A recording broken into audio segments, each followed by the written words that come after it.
কানাডার একজন বিখ্যাত ডক্টর, আপনারা কি রাগ করতেছেন নাকি গো?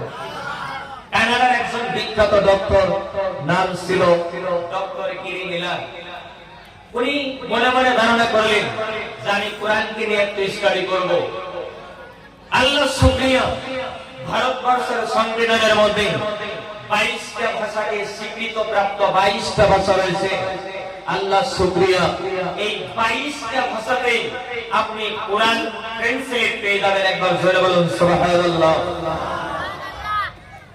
ইংরেজিতে কোরআন ট্রান্সলেট পাওয়া যায়, তাই না? তার মানে অনুবাদ পাওয়া যায়, তাই না? ডক্টর গিরি মিলার বললেন আমি কোরআন একটু স্টাডি করব। উনি মনে মনে ধারণা করে কোরআন স্টাডি তিনি শুরু করলেন। তবে বন্ধুগণ, উনি যখন কোরআন স্টাডি শুরু করলেন, সূরা বাকারা, বাকারাতুন মানে হলো গাই গরু, ইংরেজিতে বলা হয় cow, the cow.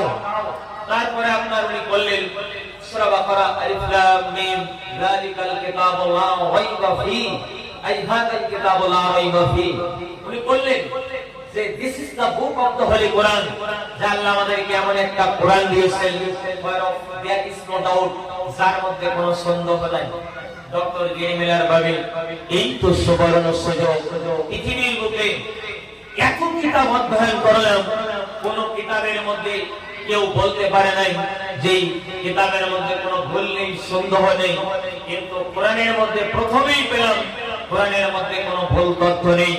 Doctor Giri Miller ভাবলেন এই তো সুবর্ণ সুযোগ, কোরআন থেকে ভুল তথ্য বের করে গোটা পৃথিবীর মানুষের কানে কানে আমি পৌঁছিয়ে দিব, ইসলামকে পৃথিবীর মধ্য থেকে নিঃশেষ করে দেব। ভাইরা আমার, আপনাদের একটা প্রশ্ন করব, বলেন কোরআনের সাথে যার সম্পর্ক হয়, কোরআন যারা গবেষণা করে, তাদের মর্যাদা কে বাড়ায়? বলে বলেন না, কে বাড়ায়? আল্লাহ বাড়ায়। বাড়ায় কিনা বলেন? ভাইরা আমার, ডক্টর গিরি মিলার উনি কোরআন স্টাডি শুরু করলেন। ওনার নিয়ত কি? কোরআন থেকে ভুল তথ্য বের করে মানুষের কাছে দিবে। বন্ধু জেনে রেখে দিবেন, যুবক ভাইয়েরা কথাগুলো সুন্দর করে শুনবেন, মা বোন যারা আছেন কথাগুলো সুন্দর করে শুনবেন, বেশি কষ্ট আপনাদেরকে দেব না। ডক্টর গিরি মিলার করলেন কি জানেন? জমিনের মধ্যে, পৃথিবীর মধ্যে কোরআনটা তিনি স্টাডি শুরু করলেন। ওনার নিয়তটা হলো জমিনের মধ্যে, পৃথিবীর মধ্য থেকে কোরআন থেকে কিছু ভুল তথ্য গুলো বের করে গোটা পৃথিবীর মানুষের কানে পৌঁছিয়ে দিবে। ডক্টর গিরি মিলার করলেন কি জানেন? কোরআনের সূরা বাকারা তিনি স্টাডি করলেন, কিন্তু আশ্চর্যের ঘটনা, তিনি কোন ধরনের ভুল তথ্য খুঁজে পেলেন না। সূরা নিসা তিনি স্টাডি করলেন, আশ্চর্যের কথা, সূরা নিসার মধ্যে কোনো ভুল তথ্য পেলেন না। সূরা আল ইমরান তিনি স্টাডি করলেন, সূরা আল ইমরানের মধ্যে কোনো ভুল তথ্য পেলেন না। এমন করে বন্ধু সূরা ইয়াসিন স্টাডি করলেন, কোনো ভুল তথ্য পেলেন না। সূরা আর রহমান স্টাডি করে কোনো ভুল তথ্য তিনি পেলেন না। ডক্টর গিরি মিলার বলে রে, কোরআনটা স্টাডি করতে করতে করতে করতে আমি যখন কোনো ভুল তথ্য পাই না, কোরআনের মধ্যে আমার আল্লাহ এই বোধহয় জাদু দিয়েছে।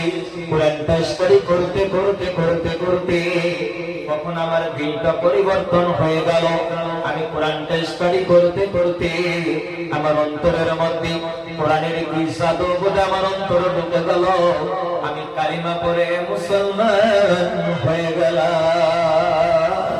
একটু জোরে বলে যাবে না সুবহানাল্লাহ। বন্ধুরা, লম্বা আমি করবো না বন্ধু। পৃথিবীর মধ্যে, জমিনের মধ্যে পা দুটো জড়িয়ে ধরে বলে যায়, জমিনের মধ্যে, পৃথিবীর মধ্যে কোরআনকে আপনি স্টাডি করেন, কোরআনের সাথে আপনি সম্পর্ক করেন। আমার বন্ধুরা, আমার সোনারা, কোরআন জমিনের মধ্যে, পৃথিবীর মধ্যে এমন একটা কিতাব, আল্লাহ কোরআনে বলেন হুদাল লিল মুত্তাকিন। কোরআন আপনাকে কি করবে বলবো? আপনাকে হেদায়েতের রাস্তার দিকে নিয়ে যাবে। পৃথিবীর মধ্যে, জমিনের মধ্যে আপনি যদি কি হয়ে যান, একবার যদি আপনি হেদায়েত পান, এই হেদায়েতের উদ্দেশ্য করে বন্ধুগণ, আমার আল্লাহ এই বরকতে আমার আল্লাহ আপনাকে জান্নাত দিয়ে দিবে।